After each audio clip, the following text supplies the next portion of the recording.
He built an empire, but he never learned how to be a father.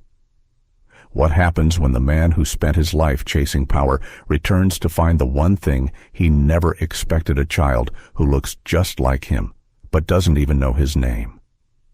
Daniel Whitmore was a millionaire CEO, celebrated in boardrooms and headlines, but a trip to a quiet town in Idaho changes everything when he walks into a diner and sees his former assistant and the little girl beside her. What would you do if you discovered you had a daughter you never knew existed? Would you run? Would you explain? Or would you stay? Even if staying is the hardest thing you've ever done. This is a story about second chances, silent sacrifices, and the quiet courage it takes to rebuild a life not with money, but with presence. If this story touches something in you, please like, subscribe, and share your thoughts in the comments. We read every word. Now, come with us to the lakeside town of Maple Lake, where one man will finally learn what it means to come home. He came for business. He didn't expect to see her face again, let alone beside a child who looked just like him. Daniel Whitmore stepped out of his rental SUV and stretched his back, the ache of a 3-hour drive from Boise settling somewhere between his shoulders. The town of Maple Lake, Idaho, welcomed him with a crisp breeze and the smell of damp pine. It was the kind of place where mornings still carried the scent of wood smoke, and the sidewalks knew every step that had ever touched them. He hadn't been in a town like this in over 20 years. Seattle had taken him in, reshaped him, sharpened him. Daniel Whitmore, CEO of Whitmore BuildTech, wasn't supposed to belong in places with wind chimes on porches or rustling leaves dancing across gravel roads. But here he was, scouting land for a potential eco-resort, something his investors believed would capture the soul of the rustic traveler. A little diner by the lake had popped up in his search for authentic, local experience. He didn't expect much. Probably black coffee, eggs with too much butter, and laminated menus with peeling corners. He certainly didn't expect her. The bell above the door gave a gentle chime as he stepped inside. The warmth hit him first wood-paneled walls, the gentle hum of a vinyl record player in the corner, and the comforting scent of maple syrup and cinnamon. It felt lived in. It felt like someone still cared. And there she was, Ellie Sanders, pouring coffee for an elderly man at the counter. Her back turned for a moment, then her profile sharp, familiar, unchanged in ways that time usually doesn't allow. Her hair was pulled into a low bun, a few strands falling loose at the temples. She wore a green apron over a plain button-down shirt. No makeup, no pretense, still effortlessly graceful, still entirely Ellie. Daniel froze. He hadn't seen her in nearly a decade, not since she'd walked away from his company without so much as a goodbye. She turned. Their eyes met. A flicker recognition, disbelief, a shadow of something deeper flashed across her face before she tucked it neatly behind a professional smile. "Table for one," she asked, voice even. Daniel nodded. "Yes, please." She led him to a window seat overlooking the lake, handed him a menu, and offered, "Coffee to start, sure." He replied, his voice catching slightly, "Black." She nodded and walked away, leaving behind the faint trace of citrus hand soap and something warmer, something like memory. He followed her with his eyes, still unsure if this was real. And then, from the corner of the diner, a little girl appeared. She was sitting at a booth by herself, swinging her legs, scribbling in a notebook, around 9 years old. Wavy brown hair tied in a loose ponytail, cheeks pink from the cold morning air. But it was her eyes that stopped him, large, thoughtful, the kind that held more behind them than a child should have to carry. And yet soft, Familiar. So familiar, in fact, that Daniel's breath caught mid-inhale. His mind whispered, "No, that's not possible." And yet... The little girl looked up from her drawing and met his gaze. Just for a second, Daniel's heart gave a strange thud, recognition twisted with something dangerously close to fear. She turned back to her paper. Ellie returned with the coffee and set it down gently. "Special today is blueberry pancakes with house-made syrup," she said. "I recommend it." Daniel nodded slowly. "I'll take it." Again, that polite smile. Not cold, not warm either. Just enough distance to say, "Let's not go there." He didn't ask. Not yet. As she walked away, she paused by the little girl's table. The child beamed up at her, showing her the drawing. Ellie bent down, brushed a curl from the girl's forehead, and kissed the top of her head. Daniel felt that moment in his chest, something tender, something painful. He stirred his coffee. Not because it needed it, but because his hands didn't know what else to do. The pancakes arrived, warm, soft, perfectly golden, but he barely touched them. Every so often, he glanced over at the child, and every so often, she glanced back. His thoughts wouldn't settle. The math added up too cleanly. The timeline, Ellie's sudden departure, her radio silence, the girl's age. He remembered that week. 9 years ago, Ellie had taken a personal day, then never returned. Is it possible? He didn't dare ask. Not here. Not like this. When he finished eating, he walked to the counter to pay. Ellie rang him up. Their eyes met again, but she said nothing more than, "Have a good day." "You too," Daniel replied, quietly. As he stepped outside, the wind met him like an old friend. Leaves rustled beneath his shoes, and the lake shimmered in the distance, reflecting a sky smeared in pale blue and early cloud. He stood there for a long moment, keys in hand, not ready to start the engine. That little girl. He hadn't come here for memories or for regret. But now, both clung to him like morning frost. Tomorrow, he'd come back, not for the pancakes, not even for Ellie, but for the question that refused to let him go. Before she disappeared, she was the only person who knew him beyond the titles and the meetings. Before the boardrooms, the magazine covers, the elevator pitches and capital rounds, there was just Daniel Whitmore and a folding desk in a cramped co-working space in downtown Seattle. And Ellie Sanders, always one step ahead of him, even when they were both too young to know exactly where they were headed. He hadn't thought about those early years in a long time. Life had become too fast, too crowded, but something about seeing her again after all this time, in a place so far from the chaos they once shared, unlocked a door he hadn't realized was still there.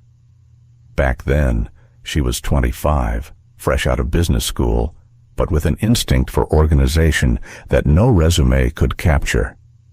He'd hired her after a 10-minute coffee interview where she fixed a typo on his pitch deck without being asked. He hadn't looked back since for 7 years. Ellie was more than his assistant. She was the only person who stayed when things got ugly. When funding fell through, when vendors backed out, when he slept in the office and missed birthdays, she was there. She remembered his mother's favorite flowers and ordered them every year on her birthday. She kept a box of granola bars in her desk for the days he forgot to eat. She knew when to speak and when silence was the only kindness. She also knew when he was hurting, even when he swore he wasn't. They had built that company together, not equally in name, but equally in spirit. He remembered the long nights, 2 laptops open side by side, the city lights flickering through their office windows.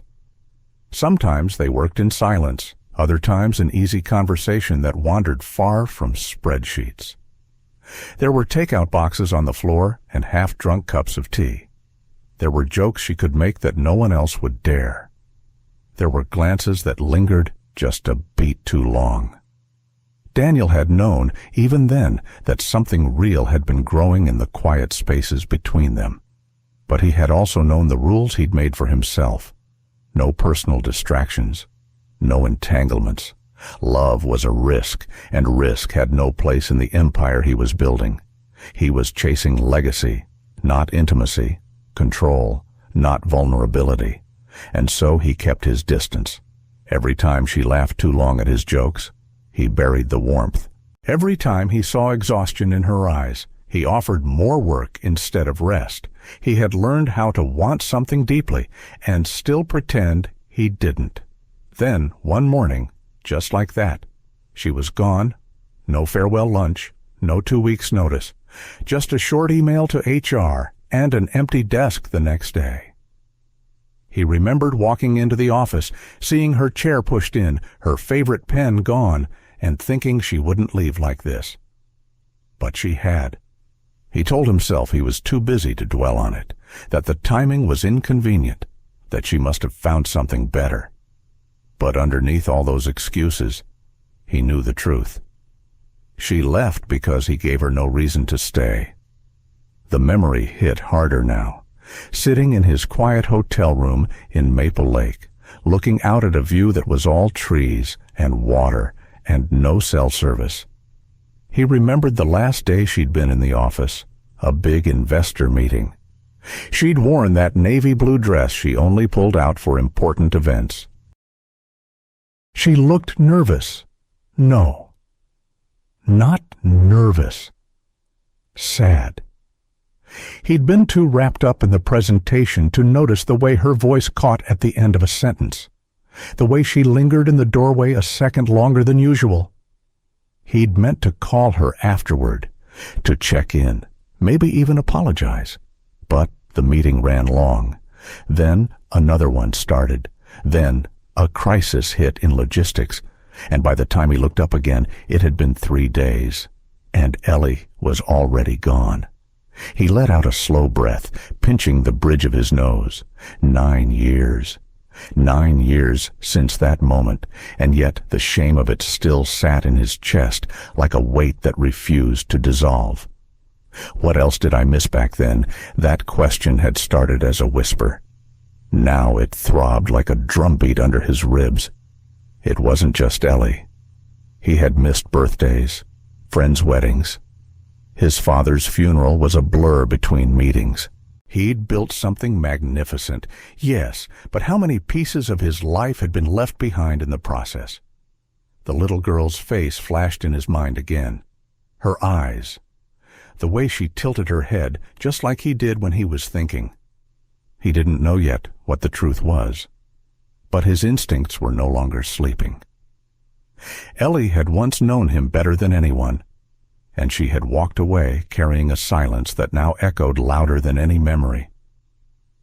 You can ignore your past, but sometimes it finds its way back in the eyes of a child.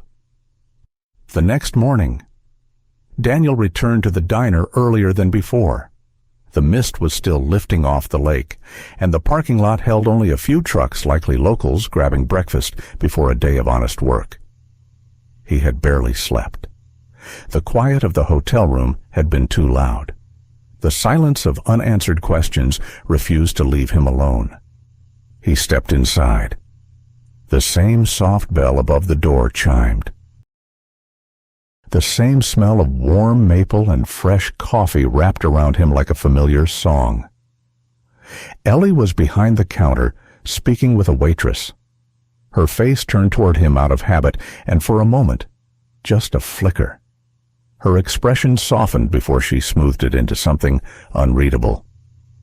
Back again, she asked as he took the same seat by the window. I guess I liked the pancakes, he said, attempting a small smile. She nodded. Same thing today. Daniel hesitated. Sure, and maybe a moment of your time, if you can spare it. Her eyes held his for a second too long before she turned away. "I'll see what I can do." As she walked off, Daniel let out a breath he hadn't realized he was holding. The diner was quiet, almost peaceful, and for a while he just sat with his coffee, watching the lake glimmer through the window. It was strange how quickly a place could begin to feel like it mattered. Then, just like the morning before, she appeared. The girl. She slid into the booth across the room, notebook in hand, legs swinging slightly beneath the table. There was something careful in the way she moved, as if she was used to taking up as little space as possible. But her eyes, they were wide, curious, and oddly old for someone so small. Daniel watched her quietly. He didn't want to stare, but he couldn't help it. There was a certain way she furrowed her brow when she concentrated, the same way he did when reviewing contracts, the slight tilt of her head when she listened, the way her left hand hovered just above the table like it didn't quite know where to rest. Then came Ellie, placing a plate in front of Daniel. One stack of pancakes. And one question. Apparently, Daniel gave a small nod. "She's your daughter." "Yes." Ellie's voice didn't invite conversation. "She seems thoughtful." "She is." Daniel hesitated. "How old is she?" Ellie looked at him, her jaw tightening just enough to be noticeable. Then she glanced toward the girl. "She'll be 9 next month." That was all she said, but it was enough. Daniel's heart gave a slow, deliberate thud. 9. Ellie had left the company almost 9 years ago. He blinked, eyes fixed on the condensation forming on his glass. His throat felt dry, though his coffee sat untouched. She left without a word. She'd vanished. And months later, she'd given birth to a little girl with his eyes. The pieces didn't come together. They slammed, they collided, and he sat there, silent as the puzzle he'd never tried to solve suddenly finished itself. "I didn't know you had a family," he said softly. Ellie's posture stiffened. "It's just the two of us." Daniel nodded, trying not to let the question in his eyes spill out of his mouth. The question he wasn't sure he had the right to ask. The girl Lila looked up from her notebook and caught his gaze. She gave him the smallest smile. Just a hint. Just enough to unravel him. "Lila!" Ellie called gently. "Why don't you come say hello?" The girl hopped down, still holding her notebook, and walked over. She stood by Ellie's side, glancing curiously at Daniel. "This is Mr. Whitmore," Ellie said. "He's an old friend." The word friend landed somewhere soft and distant, like a photograph left in a drawer. "Hi," Lila said shyly. Daniel's voice felt tight, but he smiled. "Hi there. That's a beautiful drawing you have." Lila held it out. A sketch of the lake, trees leaning in from the edges, tiny ducks across the water. The perspective was off, but the feeling was there. It had depth. "Did you draw this all by yourself?" he asked. She nodded. "Mama says I see stories in pictures." Daniel's smile flickered. So had her mother. Once, Ellie had always seen meaning in the margins, in details others missed. Apparently, her daughter had inherited that gift. "It's lovely," he said. "You're very talented." Lila beamed, then scurried back to her booth. Ellie watched her go, arms folded, her expression unreadable. Daniel finally spoke, more carefully this time. "Would you ever want to talk? Maybe a walk around the lake sometime?" There was a pause. Ellie didn't look at him. Her eyes were still on her daughter. "I don't know," she said. "Maybe." And then she walked away. He stayed until the end of his meal, though he couldn't taste a bite of it. As he stepped outside, the wind off the lake caught the collar of his coat. The air smelled of pine and something older, something like memory. 9 years. 1,000 missed moments, and a chance, just maybe, to ask the questions he never had the courage to face. Some truths aren't shouted, they're carried in silence. For years, they met at the edge of the lake just after 6. The sun hung low in the sky, casting long shadows over the dock and turning the water into a rippling mirror of burnt gold. Ellie stood waiting, hands tucked into the sleeves of her cardigan, a breeze teasing loose strands of her hair. Daniel approached slowly, the crunch of gravel underfoot the only sound for a long moment. No words at first, just the quiet rhythm of footfalls as they began to walk the narrow trail that looped around Maple Lake. For a while, they didn't speak.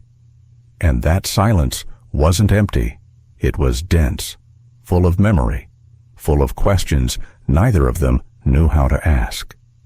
The trees above whispered as the breeze moved through them. Ducks drifted across the still water, somewhere far off. A dog barked once, then fell silent again. Finally, Daniel broke the silence.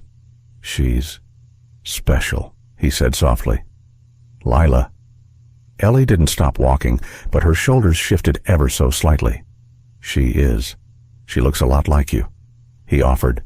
Ellie let out a quiet breath, a smile flickering almost sad. "Some days, yes. And some days." Daniel's voice trailed. He didn't finish the sentence. They walked a few more paces. Then Ellie stopped. "She's yours." "Daniel." The words landed like stones dropped into water.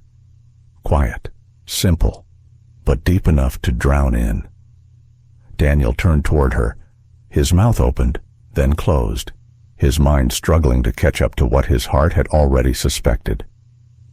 He began, but no words followed. Ellie's gaze didn't waver. Her voice stayed calm, but her eyes shone with something else, grief.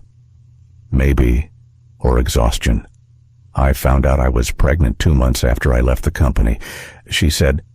"I wrote to you, sent an email. Nothing dramatic, just the facts. Really. I didn't want to accuse or beg. I just thought you had the right to know." Daniel felt a tightness in his chest, old and unfamiliar. "I never saw it," he whispered. "The email. God, Ellie, I didn't know." She gave a small nod. "I figured that much." After a while, I stopped waiting for a response. "Why didn't you try again?" he asked, his voice quiet, almost pleading. Ellie looked out over the lake. Her face was calm, but her eyes told a different story. "Because you were already gone," she said. "Even before I left.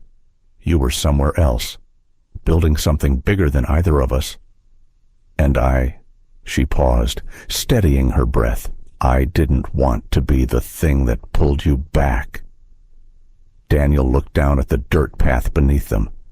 He remembered the chaos of that time launches, deadlines, investors, nights spent hunched over spreadsheets until dawn. He remembered being exhausted, driven, distracted, but he didn't remember her walking away with a secret that would change his life. "She never asked about me," he asked softly. "No," Ellie said. "I didn't want her growing up wondering why you didn't want her. I thought, if you weren't in the picture, it was cleaner, kinder." The words cut deeper than she knew. "I would have wanted her," Daniel said.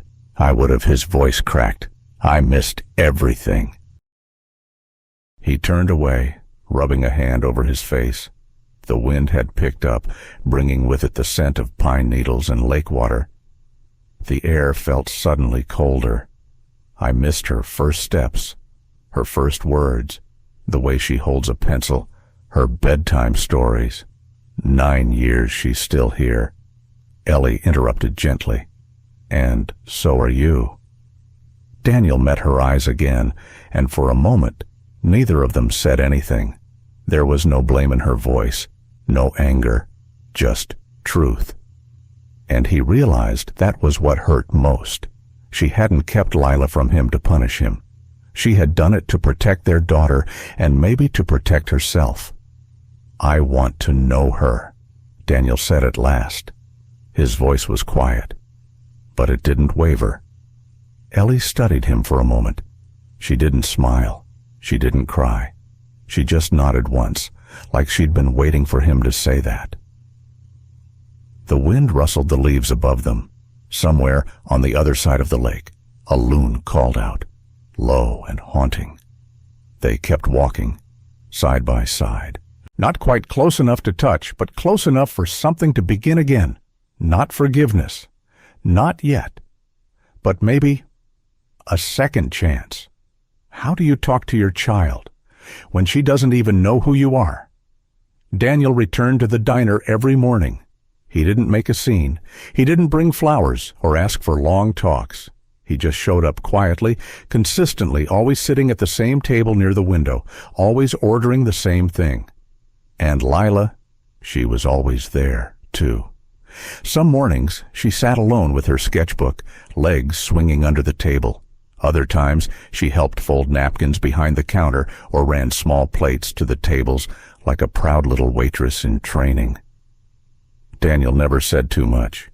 He didn't want to rush what needed to unfold slowly. He greeted her warmly, complimented her drawings, asked little questions that didn't press too hard. "Is that the lake in your picture? Do ducks really sleep with one eye open? What's your favorite kind of muffin?" They talked about silly things, safe things, but every word meant more than it sounded. It was a thread, thin but strong, being slowly spun between them. Lila responded with a quiet curiosity. She was polite, bright, and cautious in the way children are when they've grown up watching adults a little too closely. But with Daniel, there was something else, a flicker of ease, a growing comfort. One morning, he brought her a pack of colored pencils, nothing fancy, just a small gesture. "For the artist," he said. She lit up, thanked him shyly, and pulled out her sketchbook on the spot. Daniel sat with his coffee, watching her draw with a concentration he envied, the kind that blocked out the whole world. Ellie watched from the counter. She didn't interfere. She didn't encourage either. But she saw the way her daughter's shoulders relaxed when Daniel was near. She saw the smile that crept in when he complimented a drawing, the small laugh when he joked about syrup being a food group. Ellie's heart was torn. She had protected Lila fiercely for nearly a decade. No missed pickups, no broken promises, no revolving door of strangers pretending to care, just the two of them steady, simple, safe. Now, here was Daniel, showing up gently, day after day, not asking for forgiveness, not rushing into declarations, just being there. It was harder to resent him than she'd expected. One afternoon, just before the lunch rush, Lila walked over to Daniel's table with her sketchbook tucked behind her back. She stood beside him, shifting her weight from one foot to the other. "I made something," she said. Daniel looked up, smiling. "Can I see?" She nodded and handed over the drawing. It was simple, crayon strokes on white paper, but it stole the breath from his lungs. A tall man, a woman, a little girl. All three standing under a large red maple tree. His throat tightened. The leaves overhead were painted bright, almost glowing. The trio held hands. The girl in the middle. "This is beautiful," he whispered. Lila looked down. "It's us." Daniel blinked. "Us." She nodded. "You, me, and Mama. I know you're not my dad or anything, but it's just a drawing." He held the paper with both hands, careful not to crease it. He wanted to tell her everything, that she was his daughter, that he would have given the world to have known her from the start, that she wasn't just a drawing, she was everything he never knew he needed. But instead, he smiled through the tightness in his chest and said, "It's perfect. Thank you." Lila grinned. "You can keep it." He nodded, too choked up to speak. From across the room, Ellie watched them, her hand stilled on a tray she was wiping. She saw Lila's joy, and she saw something else too. Daniel's face, open, unguarded, raw with emotion. It had been years since she'd seen him like that. Maybe she never had. Later that day, Daniel sat in his car, the drawing still resting in his hands. The paper felt warm from his grip, the lines wobbly, the colors bright. But the meaning, oh, the meaning was everything. A family, a chance, a hope. He closed his eyes, pressed the picture to his chest, and whispered to himself, "I won't leave this time." He said he wouldn't leave, but old habits don't die quietly. Maple Lake Elementary's fall picnic had become something of a tradition. Parents brought blankets and lunchboxes. Teachers organized simple games, and children ran wild across the grass, trailing laughter behind them like streamers in the wind. For the first time, Daniel Whitmore was there. He stood a little awkwardly at first, coffee in hand, feeling overdressed in his tailored shirt among a sea of fleece jackets and faded jeans. But Lila tugged at his sleeve, urging him to follow her toward the cluster of red-checkered blankets where the second graders were gathering. She looked radiant in the sunlight. Her windbreaker was a little too big, her hat slightly crooked. But her smile was steady and real and aimed at him. Daniel hadn't felt this close to peace in years. They shared a blanket under a tall oak tree overlooking the lake. Lila unpacked the sandwiches cut into triangles, crusts removed, just how she liked them, and showed him the new sketch pad Ellie had given her. "I'm drawing the whole class," she said, eyes sparkling, even the loud ones. Daniel laughed. "You might need extra pages for that." They talked about art, about why ants always find the cookies first, about how maple leaves turn red before they fall. She offered him half of her apple slices. He accepted like it was treasure. For a little while, nothing else existed, until his phone buzzed. He glanced at the screen. 3 missed calls, all from Brandon, his CFO. He let it go, tucked the phone under the corner of the blanket. Then it buzzed again, and again, and again. Lila glanced up from her drawing. "You can get it if you need to." Daniel hesitated. "It's probably nothing," but the screen lit again, this time with a message in bold emergency. "Call now. Investor fallout. Project may implode." He stood slowly. "Lila, I need to take this call, just for a few minutes. I'll be right back." "Okay." She nodded, eyes lowering back to her sketch pad. "Okay." He squeezed her shoulder gently, then walked toward the parking lot, phone already at his ear. The call wasn't short. It never is. A major investor had pulled out due to leaked project documents. Legal was involved. The timeline was collapsing. Brandon was panicking. And somewhere in the flurry of logistics and damage control, Daniel's mind clicked back into CEO mode. He forgot the lake, forgot the blanket, forgot the little girl sitting under the tree with her sketchbook waiting for him. When he looked at the time, nearly an hour had passed. He cursed under his breath, threw his phone on the passenger seat, and started the car. The drive back to the picnic felt longer than the drive to Idaho. Every bend in the road felt like a reminder. She was waiting, and you didn't come back. By the time he reached the park, the lot was nearly empty. Blankets gone, children gone. Even the tire swing swayed alone. Daniel stepped out, scanning the grass. His chest tightened, his breath caught. Lila was nowhere in sight. The hotel front desk clerk looked up as Daniel rushed in. "She's down the hall," he said gently. "Been sitting there a while."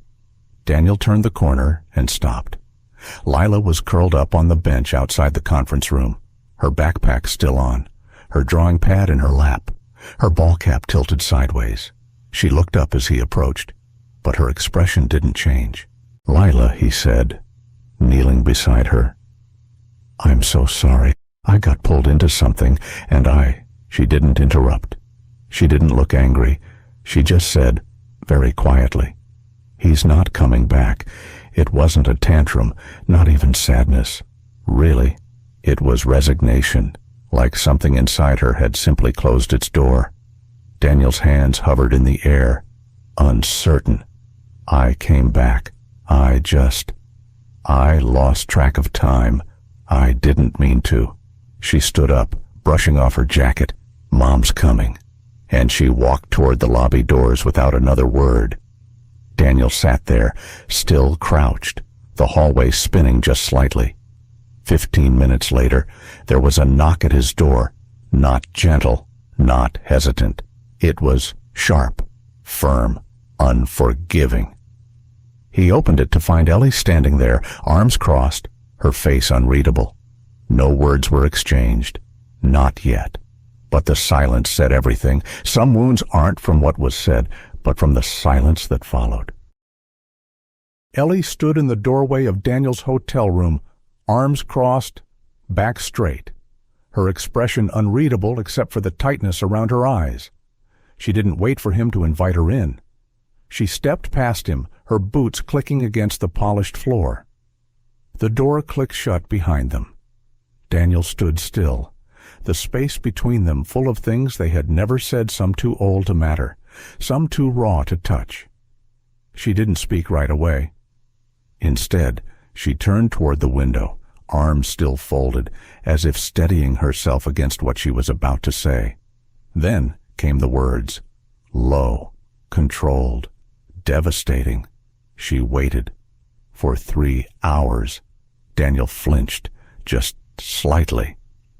She kept looking at her watch, even though she doesn't know how to tell time yet. She kept asking me, "How long is 10 minutes? Mama." Ellie turned to face him now. Her voice was shaking, not with rage, but with something heavier. "I told her you wouldn't leave. I told her you were different now. I told her to trust you. She swallowed hard, and you vanished. I didn't mean Daniel started, but she cut him off with a sharp glance. No, don't." Her eyes filled, but no tears fell. She'd cried already, years ago.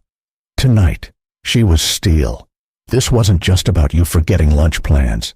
This was about her beginning to believe in someone finally, only to be shown, again, that people don't stay. Daniel lowered his gaze. His throat was tight. No words came. She didn't cry. Ellie went on.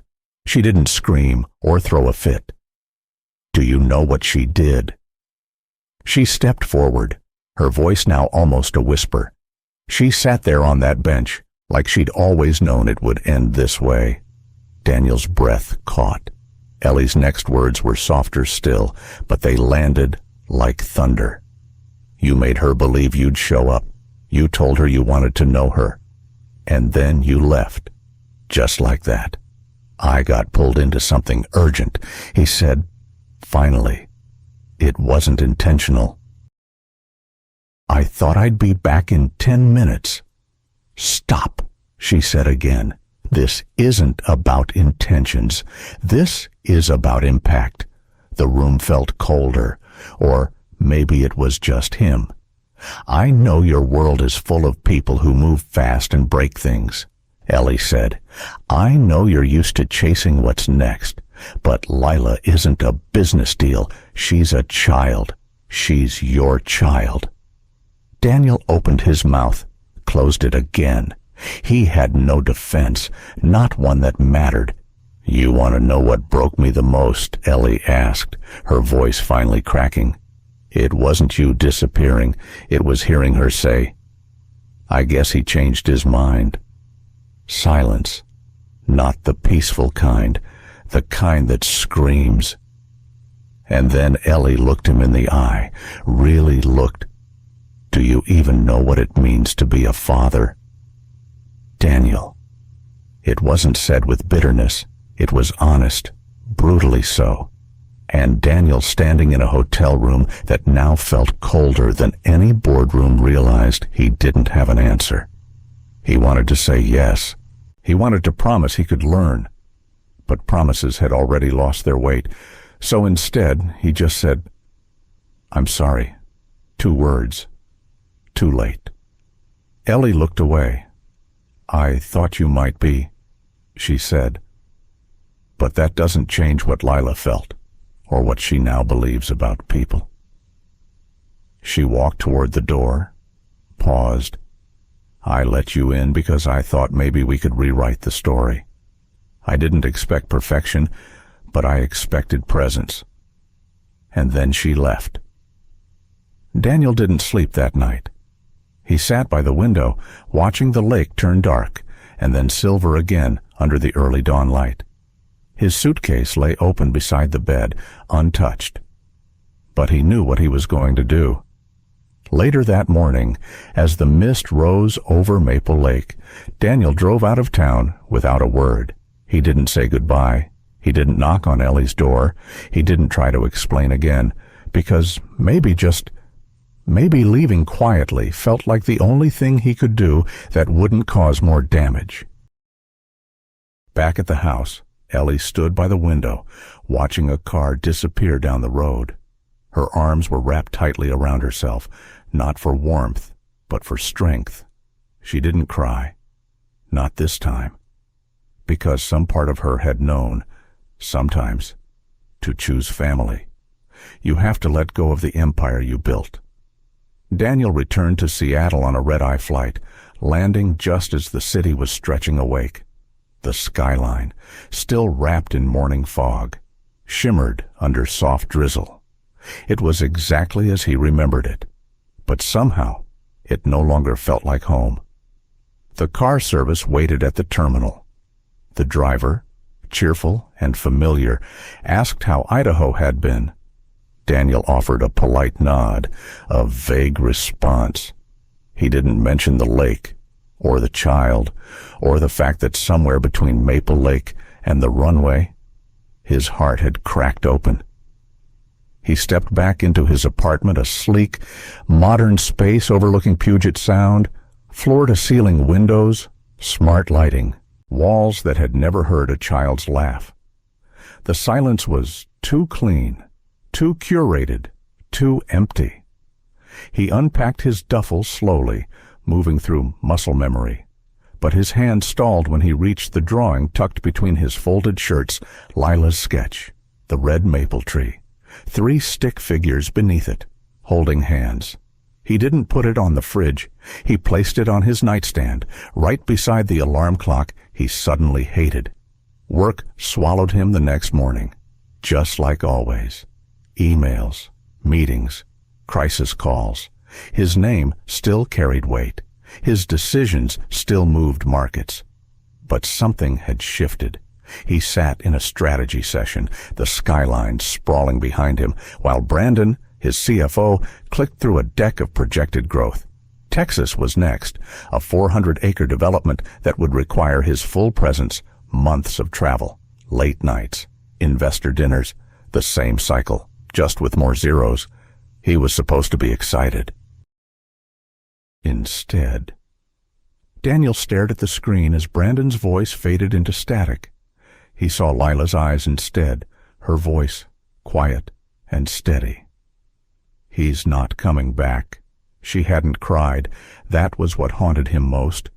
She had simply folded into the moment, as if life had taught her that even the brightest promises eventually disappear. He remembered Ellie's voice, too, steady, unsparing. "You made her believe you'd show up." And he hadn't. That night, he didn't sleep. He stood by the window in the dark, watching the fairy lights drift across the bay. The city shimmered with ambition. It pulsed with urgency. It always had. And for years, he had matched it breath for breath. But now, all he could think of was a small town in Idaho where breakfast came with crayons and second chances. At 3:12 a.m., he opened his laptop. The screen glowed against the darkness as he typed, "To the board effective immediately. I am resigning as CEO of Whitmore & Co. I will be selling a controlling interest in the company to the advisory group, per terms discussed last quarter. I will not be participating in the Texas Development Project. Thank you for the years of trust. It's time for someone else to take the lead. Daniel Whitmore." He hit send before he could second guess. No speeches, no press release. The next day, the news broke anyway. Whitmore resigns, sells controlling stake, walks away from empire. He built, headlines spun theories, burnout, backroom deal, silent acquisition, but no one guessed the truth, because the truth was simpler than any press could print. He missed his daughter, and this time, he wasn't going to lose her. His team called, panicked. Board members texted, reporters knocked on his door. Daniel didn't answer. Instead, he spent the next few days packing, quietly, deliberately. He left the suits in the closet, gave away half the wine collection, donated the designer coffee table. The space began to echo without the noise of his old life. And then, on a rainy Thursday afternoon, he sat down and wrote one last message. Not to the board, not to the press, to her, to Eleanor Sanders. Subject home. I'm coming home, if you'll let me. No dramatic punctuation, no begging, just a sentence carved from honesty. He hovered over the send button for a moment, then pressed it, and sat back in the silence. At that very hour, Ellie stood by the kitchen window. Lila was at the dining table, humming softly while coloring today's masterpiece featured owls in scarves. Outside, the wind pushed through the trees. The sky was that soft steel gray that always came before snow. Her phone buzzed once on the counter. She dried her hands, picked it up, and read the email. Once, twice. I'm coming home, if you'll let me. No grand declarations, no apologies layered in self-pity. Just a man finally asking for something that mattered more than pride. She didn't answer right away. She just stood there, eyes fixed on the road beyond the pines, as if expecting a car to appear. Her heart was quiet, but not unmoved. She had learned not to trust words alone. But still. She held the phone in both hands, and, for a long while, just breathed. Because this time, the silence felt different. The hardest promise isn't to love. It's to stay even when it's uncomfortable. Daniel returned to Maple Lake without ceremony. No suitcase this time, just a worn canvas duffel, a cooler of groceries, and a key to a small cedar cabin overlooking the water. It wasn't much. A single-story home with creaky floorboards, mismatched kitchen tiles, and a wood-burning stove that hadn't worked properly in years.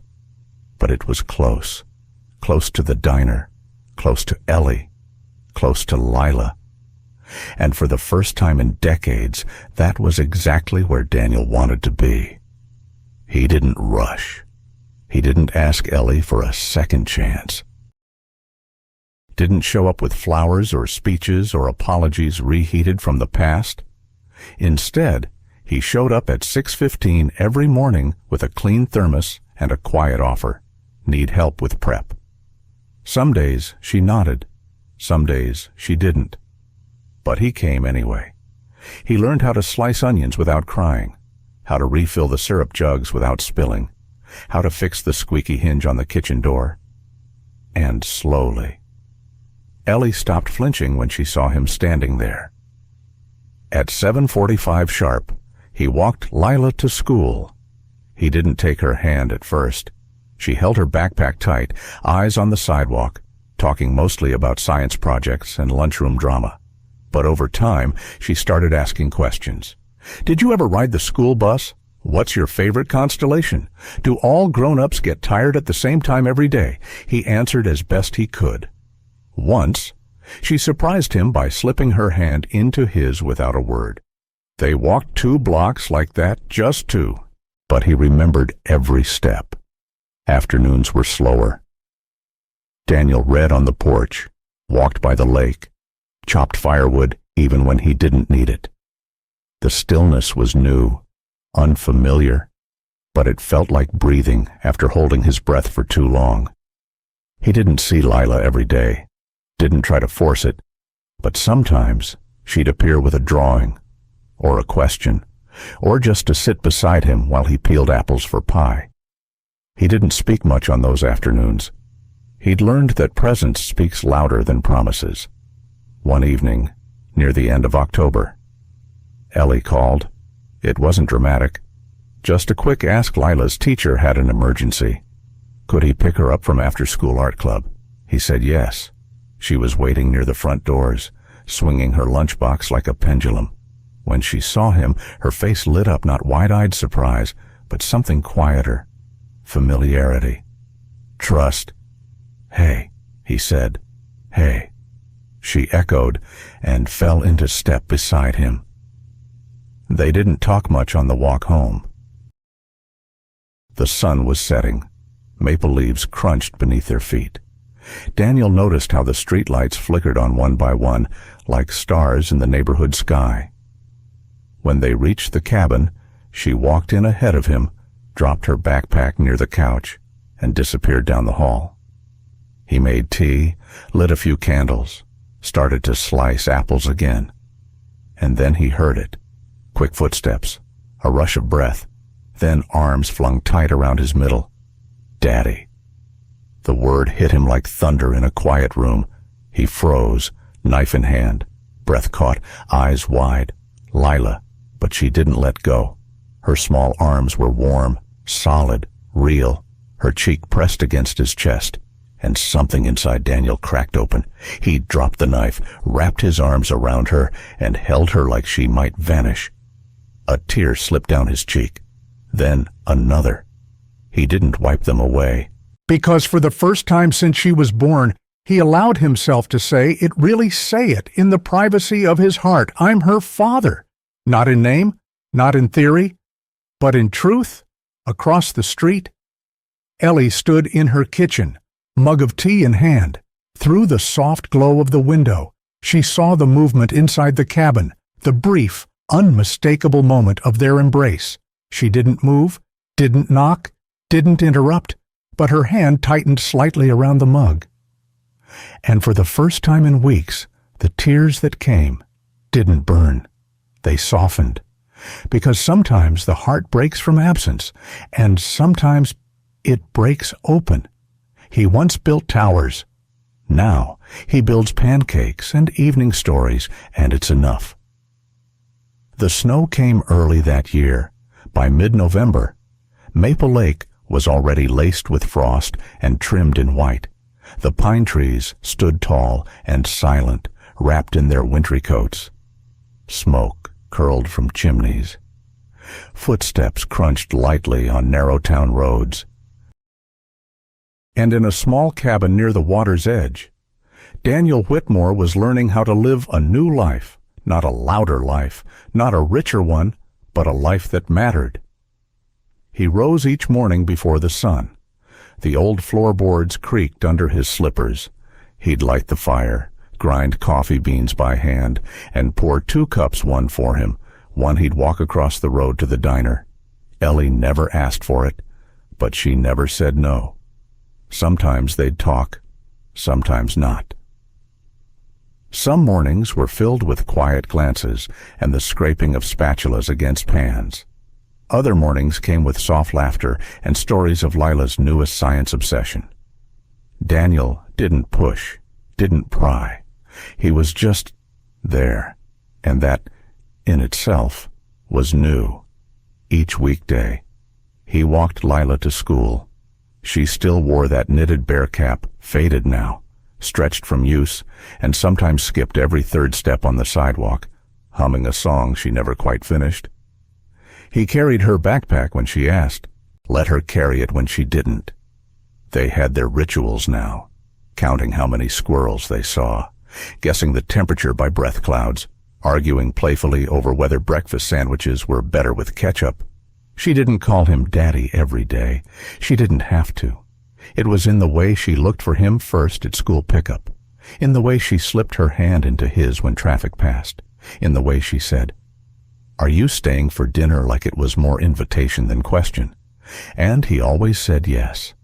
Daniel learned that loving a child wasn't about grand gestures. It was wiping up spilled juice without sighing. It was rereading the same bedtime book even when he was tired. It was holding her coat open on cold mornings and listening, really listening, when she talked about the dream she had where her math teacher turned into a pancake. It was staying. Again and again. He and Ellie weren't lovers.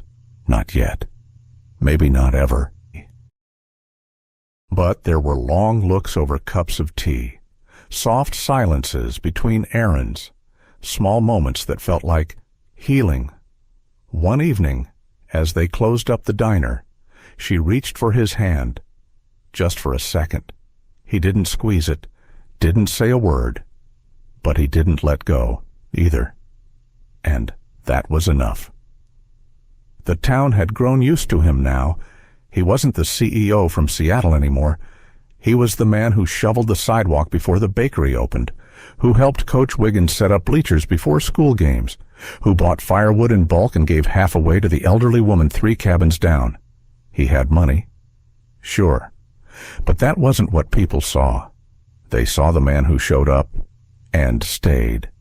One Sunday afternoon in January, the snow paused just long enough for the sun to break through the clouds. The lake sparkled, half frozen, half reflecting the wide, open sky. Ellie suggested a walk. Lila threw on her scarf before the question was finished, and Daniel grabbed a thermos of hot chocolate and followed them out the door. They strolled the lake path slowly. No one said much. The air didn't need filling. Lila twirled in the snow, then ran ahead to chase her footprints. Daniel and Ellie walked behind, their arms brushing now and then, their breath curling into the cold. The stillness wasn't awkward. It was sacred. Daniel looked at the 2 people ahead of him, the girl in motion, the woman steady, and felt, for the first time in his life, the full weight of peace. Not happiness, not success, but peace. The kind that doesn't shout.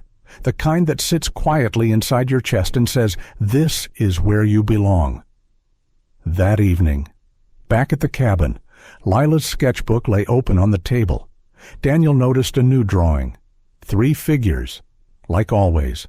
Under the red maple tree she never stopped including, but now there were details. Ellie's hair was longer. Daniel's glasses were too big. Lila had drawn herself with arms stretched wide like she was about to jump. And the 3 of them, they were smiling. He picked up the paper gently, held it to his chest, and closed his eyes. He didn't need a frame. This wasn't art. This was proof. He once built towers. Now he builds pancakes and evening stories, and it's enough because he didn't go back to the city. Not for meetings, not for legacy, not even for closure. Because for the first time in his life, home wasn't made of glass and steel. It was made of hand-holding and morning walks, of forgiveness and folding napkins, of red maple trees and second chances. It was made of heartbeats, and he had finally learned how to listen to them. Sometimes, the greatest success in life isn't what we build, but who we choose to show up for. Daniel Whitmore spent years chasing titles, numbers, and recognition. But all the while, he was missing the quiet moments that truly matter: a child's laughter, a shared morning coffee, a walk beside someone who stays when things get hard. This story reminds us that it's never too late to turn around. We can't go back and rewrite the beginning, but we can choose how the next chapter unfolds. Sometimes that means putting down the briefcase, turning off the phone, and simply being present with the people who matter most. Being a parent, a partner, a friend These roles aren't defined by perfection, but by presence. And no matter how far you've drifted, the road home is always open if you're willing to walk it with humility, patience, and heart. Because in the end, it's not the legacy we leave behind in headlines, it's the one we build quietly, day by day, in the hearts of those we love. Thank you for spending your time with us. If this story touched your heart, we'd be so grateful if you could like, share, and subscribe to our channel. Your support helps us continue bringing meaningful stories to life. Until next time, take care of your heart and those you love.